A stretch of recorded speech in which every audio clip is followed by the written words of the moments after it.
mga uri ng sahod. Una, sibuyas na sahod. Ito yung sahod na kapag hinati-hati mo sa gastusin, mapapaluha ka.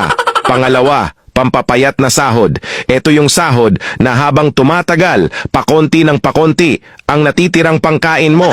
Pangatlo, magic sahod. Ito naman yung sahod na konting kumpas lang ng kamay at abracadabra, wala na siya. Pang-apat, malabag yung sahod. Ito yung sahod na di ka sigurado kung kailan ito darating at kung gaano ito tatagal. Panglima, corning pelikulang sahod. Ito naman yung sahod na tinatawanan mo na lang para di ka mabwisit. Pang-anim, konserbatibong sahod. Ito yung sahod na nakakawala ng inspirasyon. Pang-pito, baog na sahod. Ito naman yung sahod na kahit anong trabaho ang gawin mo, wala pa ring kalalabasan ito. Pang-walo, reglang sahod. Ito yung sahod na isang beses isang buwan lang dumating at tumatagal lang ng 3 araw. Alin sa 8 ang sahod mo?